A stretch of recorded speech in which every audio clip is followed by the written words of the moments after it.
नमस्कार, स्वागत करती हूँ आप सभी का अपने YouTube channel Smita Hindi classes में। आज हम पढ़ने वाले हैं Bangalore north university BBA second semester का फोर्थ लेसन नीड़ का निर्माण फिर से काव्य सौरभ, जो कि बच्चन जी की कविता है। कवि का जीवन परिचय देखते हैं। हिंदी भाषा के कवि और लेखक हैं। वे हिंदी कविता के उत्तर छायावाद काल के प्रमुख कवियों में से एक हैं। बच्चन जी की सबसे प्रसिद्ध कीर्ति मधुशाला है। भारतीय फिल्म उद्योग के अभिनेता अमिताभ बच्चन इनके सुपुत्र हैं। उनका निधन 18 जनवरी 2003 के दिन सांस की बीमारी के कारण मुंबई में हुआ। उन्होंने इलाहाबाद विश्वविद्यालय से अंग्रेजी का अध्यापन किया था। बाद में भारत सरकार ने विदेश मंत्रालय में हिंदी विशेषज्ञ रहे। अनंतर राज्यसभा के मनोनीत सदस्य रहे। बच्चन जी की गिनती हिंदी के सर्वाधिक लोकप्रिय कवियों में होती है। हरिवंश राय बच्चन आधुनिक हिंदी साहित्य के सुप्रसिद्ध समादृत कवि, लेखक और अनुवादक थे। वे हिंदी कविता के उत्तर छायावाद काल के प्रमुख तथा व्यक्तिवादी गीत कविता या हालावादी काव्य के अग्रणी कवियों में से एक थे। श्री बच्चन की आत्मकथा क्या भूलूं क्या याद करूं साहित्य जगत में बेमिसाल मानी जाती है। वहीं उमर खयाम की रुबाइयों से प्रेरित सन 1935 में प्रकाशित उनकी मधुशाला सबसे लोकप्रिय कृति है। उन्होंने और भी बहुत सी कविताएं लिखी, जैसे कि मधुकलश, चार खेमे 64 खूंटे, तेरा हार, मधुबाला, हलाहल, एकांक संगीत, प्रणय प्रतीका, सूत की माला आदि। 2002 के सर्दियों के महीने में उनको स्वास्थ्य बिगड़ने लगा और 2003 के जनवरी से उनको सांस लेने में दिक्कत होने लगी। कठिनाइयां बढ़ने के कारण उनकी मृत्यु 18 जनवरी 2003 में सांस की बीमारी की वजह से मुंबई में हो गई। नीड़ का निर्माण फिर नेह कहा वाहन फिर वह उठी आंधी की नभ में, छा गया सहसा अंधेरा, धूली धूसर बादलों ने भूमि को इस भांति घेरा। रात सा दिन हो गया, फिर रात आई और काली, लग रहा था अब न होगा इस निशा का फिर सवेरा, रात के उत्पात भय से। अर्थ: इस कविता में जीवन के संघर्ष और आशा की भावनाओं को बहुत सुंदर रूप से प्रस्तुत किया गया है। कवि कहते हैं कि चाहे कितने भी मुश्किलें और अंधकार हमारे रास्ते में आए, नेह यानी कि प्रेम, लव और विश्वास का आह्वान बार बार किया जाना चाहिए। आंधियों और अंधकार से भरे इस जीवन में कई बार ऐसा लगता है कि अब सवेरा नहीं होगा, समस्याओं का अंत नहीं होगा, लेकिन इस निराशा के बीच भी आशा और विश्वास को बनाए रखना बहुत जरूरी है। जीवन में अंधेरी रातें आती हैं, लेकिन उनके बाद उजाला जरूर आता है। यही जीवन का सच्चा संदेश है। विशेषता: इनकी गहरी आशावादिता और सकारात्मकता, जो जीवन के कठिन संघर्षों के बीच भी नया आरंभ करने की प्रेरणा देती है। कवि ने आंधी, अंधकार, धूल दूषित बादलों और काली रात जैसे प्रतीकों के माध्यम से जीवन की समस्याओं और निराशा को सजीव रूप में चित्रित किया है। इन प्राकृतिक उपमानों के जरिए यह स्पष्ट होता है कि विपरीत परिस्थितियां कितनी भी कठिन क्यों न हो, नेह और विश्वास के साथ आगे बढ़ने की कोशिश बार बार करनी चाहिए। कविता की भाषा सरल, प्रभावशाली और चित्रात्मक है, जो पाठकों को भावनात्मक रूप से जोड़ती है। साथ ही यह रचना यह संदेश देती है कि अंधेरी रात चाहे लंबी लगे, सवेरा अवश्य होगा, और यही जीवन का सच्चा सार है। भीत जन जन भीत कण कण, किंतु प्राची से उपा की मोहनी मुस्कान, फिर नीड़ का निर्माण फिर नेह का आवाहन फिर वह चले झोंके कि कापे भीम कायावान भूधर, जड़ समेत उखड़ पुखड़ कर गिर टूटे टूटे वे पटवर। अर्थ है कि इसमें संघर्ष, आशा, अडिग विश्वास को दर्शाया गया है। अंधकार और भर से भरे माहौल में जब हर व्यक्ति और प्रकृति भी डरी हुई लगती है, तब पूरब से उगते सूरज की मोहक मुस्कान एक नई उम्मीद जगाती है। नीड़ का निर्माण फिर नेह का आह्वान फिर ये पंक्तियां इस बात को रेखांकित करती है कि चाहे कितने भी मुश्किलें आए, हमें बार बार प्रेम और विश्वास के साथ अपने जीवन को संवारने और आगे बढ़ाने का प्रयास करते रहना चाहिए। भयंकर आंधियों में जब विशाल पर्वत और वृक्ष भी जड़ से उखड़कर गिर जाते हैं, तब भी यह कविता हमें सिखाती है कि हार मानने के बजाय हमें अपने सपनों और आशाओं को बार बार नए सिरे से बनाना चाहिए। इसका आशावादी दृष्टिकोण और पुनः निर्माण का सशक्त संदेश है।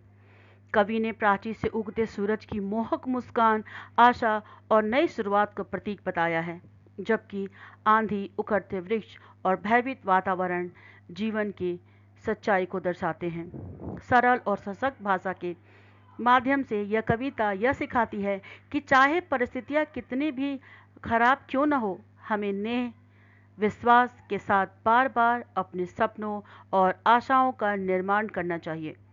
जीवन चित्रण और गहरी भावनात्मक अभिव्यक्ति के कारण यह कविता पाठकों को प्रेरित करती है। इसका हर अंश अंधेरा के बाद सवेरा आता है विशेषता सकारात्मक साहस और पुनर्निर्माण की प्रेरणा देती है।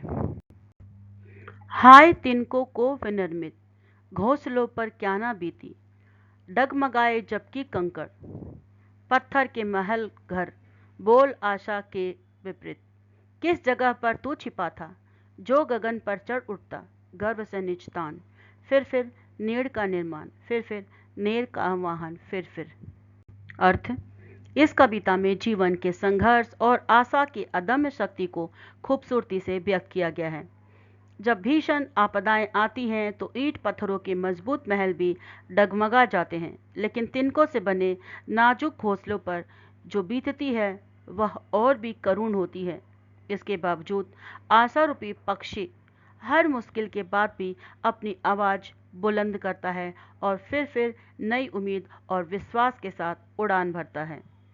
कविता इस बात को रेखांकित करती है कि चाहे जीवन में कितनी भी विपत्ति क्यों न आए, प्रेम और विश्वास के साथ हमें बार बार नए सिरे से अपने सपनों और जीवन का निर्माण करना चाहिए। सरल, प्रभावशाली भाषा और सजीव प्रतीकों के माध्यम से यह कविता पाठकों के दिल को छूती है और जीवन के संघर्षों में अडिग रहने की प्रेरणा देती है। विशेषता, इस कविता की विशेषता इसका आशावादी और प्रेरणादायक संदेश है, जो विपरीत परिस्थितियों में भी नए सिरे से शुरुआत करने की ताकत देता है। कवि ने तिनकों से बने नाजुक घोंसलों और ईंट पत्थर के मजबूत महलों के माध्यम से यह दर्शाया है कि विपत्तियां तो सभी पर आती है, लेकिन सच्ची शक्ति और आशा और साहस में बसती है। नीड़ का निर्माण, फिर नेह का आह्वान, फिर पंक्ति बार बार यह संकेत देती है कि गिरने के बाद भी हमें प्रेम, विश्वास और उम्मीद के साथ जीवन में आगे बढ़ना चाहिए। क्रुद्ध नभ के व्रज दे, तो में उपा है मुस्कुराती, घोर गर्जन में कंठ गगन के कंठ में, खग पंक्ति गाती एक चिड़िया, चोंच में तिनका लिए जो जा रही है, वह सहज में ही पवन उच्चास को नीचा दिखाती। इसका अर्थ है, इस कविता में विपरीत परिस्थितियों में भी अडिग रहकर अपने लक्ष्य की ओर बढ़ने का संदेश दिया गया है। क्रोधित आकाश जब ब्रज की तरह तड़पता है और घोर गर्जना के सारा वातावरण भयभीत हो जाता है, तब भी एक नन्ही चिड़िया अपनी चोंच में तिनका लिए अपने नीड़ के निर्माण में लगी रहती है। यह साधारण से दिखने वाली चिड़िया अपने निश्चय और साहस से प्रचंड पवन को भी चुनौती देती है। यह कविता बताती है कि सच्ची शक्ति बाहरी शोर या आक्रामकता में नहीं, बल्कि धैर्य, संकल्प और निरंतर प्रयास में होती है। विशेषता, प्रेरणादायक संदेश और प्रतीकों का प्रभावशाली प्रयोग किया गया है।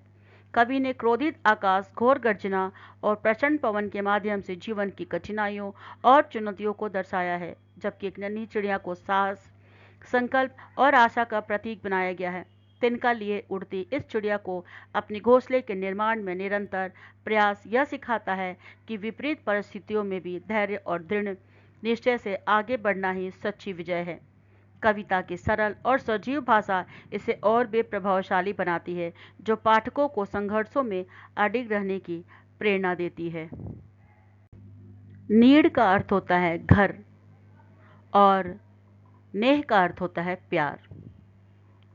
नेक्स्ट कविता, नाश के दुख से कभी दबता नहीं निर्माण का सुख, प्रलय की निस्तब्धता से सृष्टि का नवगान, फिर नीड़ का निर्माण फिर, नेह का आवाहन फिर। इस कविता में सृजन और आशा की अदम्य शक्ति को दर्शाया गया है। कवि बताते हैं कि विनाश और प्रलय के दुख में कितने भी गहरे क्यों न हो, निर्माण और सृजन की खुशी उसमें कभी दबती नहीं। सृष्टि हर बार प्रलय के सन्नाटे को चीरकर एक नया गीत गाती है। जीवन फिर से खिल उठता है। नीर का निर्माण फिर, नेह का आवाहन फिर पंक्तियां इस बात पर जोर देती है कि चाहे कितने भी विपत्तियां क्यों न आए, हमें प्रेम, विश्वास और नई शुरुआत के साथ बार बार आगे बढ़ना चाहिए। यह कविता आशावादी, साहस और सकारात्मकता का सुंदर संदेश देती है। विशेषता, इस कविता की विशेषता इसका आशावादी दृष्टिकोण और सृजन की अटूट भावना है। विनाश और प्रलय के बीच भी यह रचना नए निर्माण और प्रेम के आह्वान को महत्व देती है। सरल और प्रभावशाली भाषा में कवि ने जीवन में बार बार उठने, संघर्ष करने और नई शुरुआत करने की प्रेरणा दी है। एक अंकीय प्रश्न देखते हैं। सृष्टि का नवगान क्या दर्शाता है? नई शुरुआत। कविता में नीड़ का क्या प्रतीक है? आशा और सृजन। विश्वास के बाद क्या उभरता है? निर्माण। प्रलय के सन्नाटे को कौन तोड़ता है? सृष्टि का नवगान। कवि ने किस भावना को प्रमुखता दी है? आशावाद। नेह का आह्वान क्या दर्शाता है? प्रेम और विश्वास। कविता के केंद्रीय संदेश क्या है? सृजन और सकारात्मकता। किसके बाद सृष्टि नवगीत गाती है? प्रलय के बाद। नीड़ किससे बनता है? तिनकों से। निर्माण का सुख किससे दबता नहीं? नाश के दुख से। कविता में कौन सी भावना बार बार दोहराई गई? नई शुरुआत। नाश का प्रतीक क्या है? प्रलय। निर्माण के लिए आवश्यक तत्व क्या है? साहस। कवि ने किसे प्रेरणा स्रोत बनाया है? सृजन को। प्रलय के बाद क्या आता है? नवनिर्माण। कविता की भाषा कैसी है? सरल और प्रभावशाली। सृजन की शक्ति किससे बड़ी है? विनाश से। कौन सा भाव कविता में प्रमुख है? सकारात्मकता। जीवन में किसका आह्वान जरूरी है? उत्तर, प्रेम और विश्वास का। कविता हमें क्या सिखाती है? संघर्ष के बाद एक नई शुरुआत। टिप्पणी।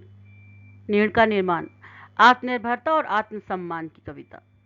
हरिवंश राय बच्चन जी की कविता नीड़ का निर्माण सिर्फ शब्दों का संकलन नहीं, बल्कि आत्मनिर्भरता और स्वाभिमान और आत्मविश्वास की सशक्त अभिव्यक्ति है। इस कविता में बच्चन जी ने अपने जीवन के संघर्षों, अनुभव, सिद्धांतों को इस तरह पिरोया है कि हर पाठक के हृदय को गहराई से स्पर्श करती है। कविता का मूल भाव आत्मनिर्भरता की भावना है, जो कि व्यक्ति अपने जीवन का निर्माण स्वयं करना चाहिए, बिना किसी बाहरी सहायता पर निर्भर हुए। बच्चन जी का यह संदेश देते हैं कि स्वाभिमान और आत्मसम्मान से जीने के लिए अपने निर्णयों और कर्मों पर विश्वास रखना अनिवार्य है। उनकी भाषा सरल होते हुए भी प्रभावशाली है। रूपक, प्रतीक और भावनाओं की सघनता इस कविता को विशेष बताती है। नीड़ का अर्थ है आधार, नींव, और इस नींव का निर्माण तब तक अधूरा है जब तक हम अपनी पहचान, स्वाभिमान और आत्मविश्वास को सशक्त नहीं बनाते। बच्चन जी की यह कविता हमें सिखाती है कि जीवन के संघर्षों से घबराकर हार मानने के बजाय हमें स्वयं की शक्ति को पहचानना चाहिए और अपने लक्ष्यों की ओर निरंतर आगे बढ़ना चाहिए। यही कविता की सार्थकता और यही इसकी प्रेरणा भी है। तो छात्रों, इस तरह का ये लेसन यहीं पर कंप्लीट होता है। बहुत जल्द मैं सारे पाठ आपके लेकर आऊंगी, तो यहाँ पर आप बने रहें। और पूरे क्वेश्चन का जो आंसर है, मतलब कि लॉन्ग क्वेश्चन, आप पूरे सारांश का यूज करते हुए लिख सकते हैं, जो 16 मार्क्स या 15 मार्क्स का आता है। तो मेरे चैनल पर बने रहें और सब्सक्राइब, लाइक, कमेंट और दोस्तों के साथ शेयर करना ना भूलें। धन्यवाद।